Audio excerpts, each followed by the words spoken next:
todos. Sou Claudete Moura, estamos de volta para os nossos estudos de O Livro dos Médiuns. Agora, no último capítulo, que é o capítulo 31, que fala das dissertações espíritas. Já falamos vários tipos de dissertações nos programas anteriores e hoje nós vamos falar das dissertações que os espíritos trouxeram sobre as sociedades espíritas. E Kardec fez uma observação seguinte: entre as comunicações seguintes, algumas foram dadas na Sociedade Parisiense de Estudos Espíritas, ou endereçadas a ela. Outras, transmitidas por diversos médiuns, contêm conselhos gerais sobre os grupos, sua organização e as dificuldades que podem enfrentar. Então, são algumas mensagens dos espíritos que dizem respeito à organização das casas espíritas, como deve ser organizada, como deve ser o funcionamento, como deve ser a atitude das pessoas que frequentam essas casas. Então, para começar, nós vamos ver uma mensagem de Santo Agostinho a respeito, então, das casas espíritas no tempo de Kardec, a Sociedade Parisiense de Estudos Espíritas. E fala o seguinte: por que não iniciais as vossas sessões por uma invocação geral, uma espécie de prece que pudesse dispor-vos à concentração?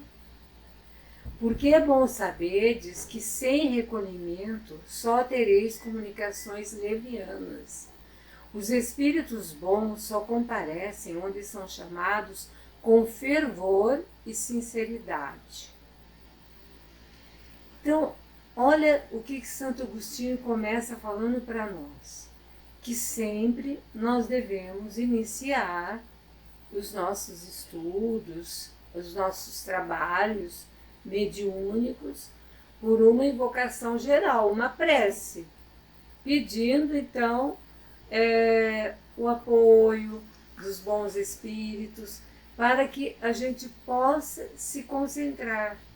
Então é claro que nessa prece nós vamos ficar em recolhimento, que se a gente não fizer isso, Santo Agostinho fala, nós só teremos dissertações, comunicações levianas, ou seja, que não tem nada de seriedade e que não vão nos instruir em nada. Porque, como ele fala, os espíritos bons só comparecem onde são chamados com fervor e sinceridade. Olham duas condições que são colocadas para a gente poder, então, ter essa presença dos bons espíritos. Fervor e sinceridade. E Santo Agostinho continua: eis o que ainda não se compreendeu devidamente. Porque ele devia observar nas reuniões que muitas pessoas não tinham a concentração adequada, não tinham se preparado de uma forma legal para o trabalho. Então ele está falando, olha, ainda não se compreendeu. Compete a vós, portanto, dar o exemplo, a vós que, se o quiserdes, podereis tornar-vos uma das colunas do novo edifício. Que novo edifício é esse que ele está falando? Da construção deste edifício que é o Espiritismo, que a doutrina espírita vem, então, nos ajudar.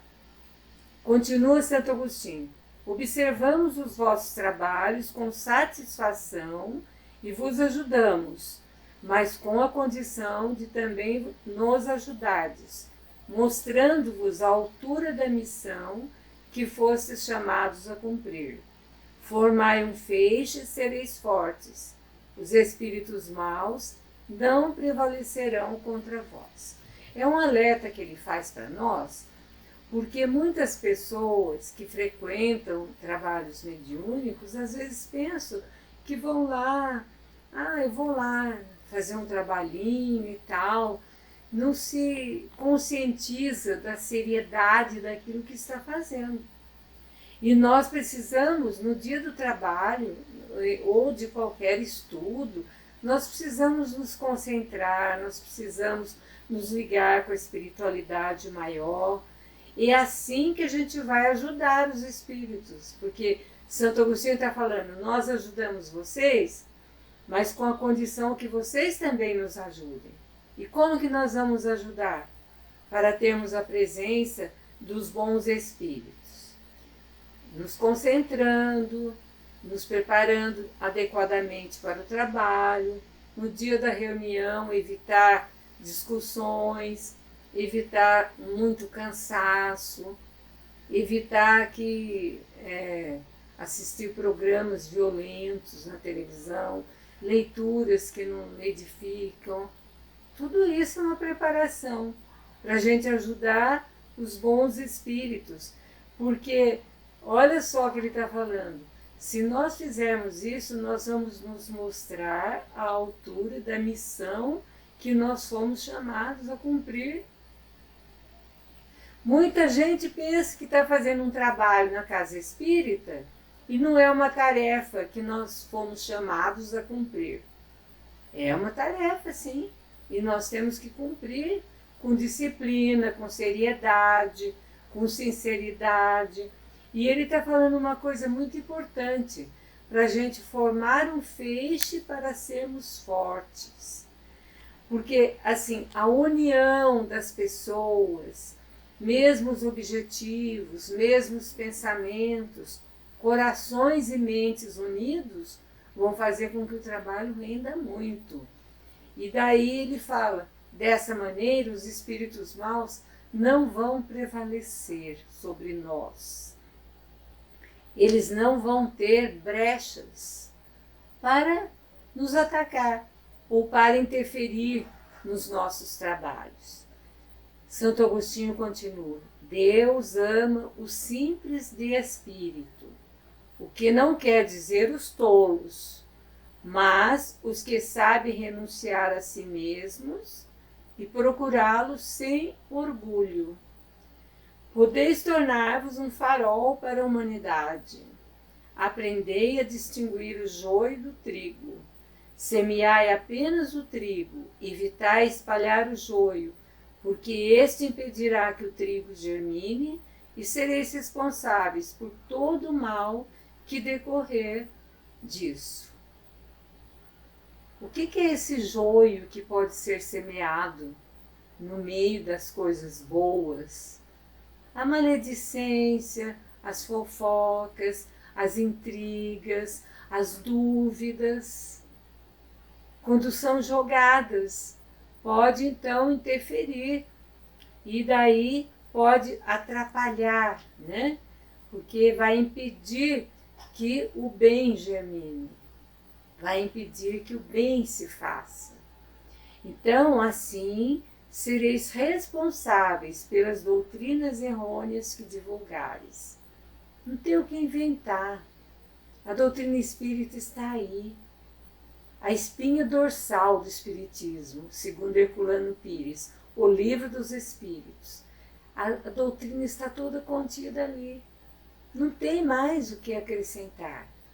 As obras complementares vieram para explicar devidamente tudo o que veio na codificação. Em o Livro dos Espíritos, o Livro dos Médiuns, o Evangelho segundo o Espiritismo, o Céu e o Inferno, a Gênese e outras obras, o que é o Espiritismo, e alguns livrinhos que Kardec escreveu, mas depois que ele terminou a codificação, prevaleceu a codificação.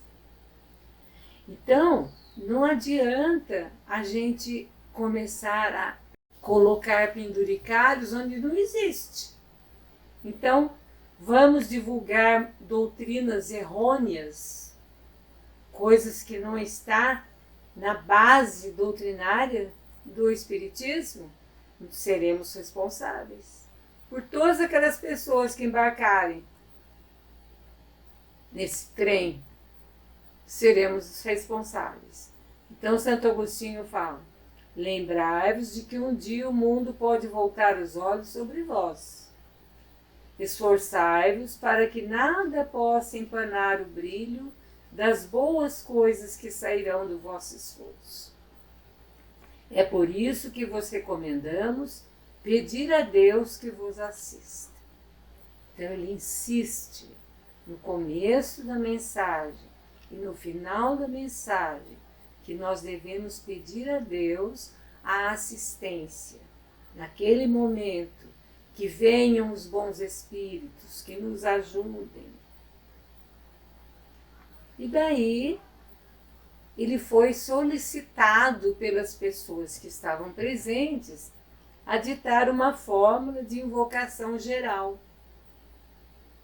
Ah, tudo bem, então nós temos que fazer essa invocação, mas então o senhor pode nos ditar uma fórmula, né, de uma invocação geral que a gente pode fazer no início do trabalho? E olha a resposta de Santo Agostinho. Sabeis que não existe nenhuma fórmula absoluta. Deus é bastante grande para dar mais importância às palavras do que ao pensamento. E fala como? Deus vê o pensamento. E ele sabe que às vezes as palavras não condizem com o pensamento. Nós estamos pensando uma coisa e fingindo outra às vezes. Falando outra coisa. Às vezes para ser agradável, às vezes para não provocar as pessoas, ou às vezes pessoas fazem isso mesmo para querer conturbar. Então ele fala, não existe fórmula absoluta. Não acrediteis que seja suficiente pronunciar algumas palavras para afastar os espíritos maus. Se não for de coração, se não for com sentimento, se não for com fé, não vai adiantar, eu posso falar. A gente não vê exemplos de reuniões mediúnicas em que espíritos que querem atrapalhar se manifestam e depois eles não querem sair da reunião, e às vezes aquele que está conversando com os espíritos, ele não é uma pessoa muito preparada, então ele fica falando assim, em nome de Jesus, ou eu peço, ou nem peço, né? Eu mando que você se afaste. E o espírito fala, quem é você?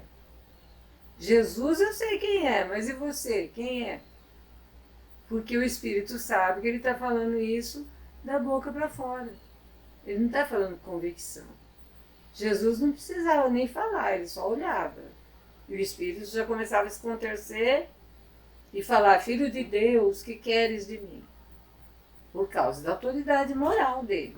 Então, não adianta algumas palavrinhas, não vai afastar. Guardai-vos, sobretudo, de usar uma dessas fórmulas banais que são recitadas por desencargo de consciência. Essas preces decoradas que são recitadas, pronto, já rezei, acabou. Não, não é isso. Sua eficácia está na sinceridade do sentimento e, sobretudo, na unanimidade da intenção, pois aqueles que não se associarem de coração não serão beneficiados, nem poderão beneficiar os outros. Escrevei a vós mesmos e submetei, se o quiserdes, a mim, que vos ajudarei. Então ele fala, escrevam vocês uma prece e submetam a mim, porque eu vou ajudar. Mas eu não vou ditar alguma coisa para vocês, porque não existe fórmula de invocação geral.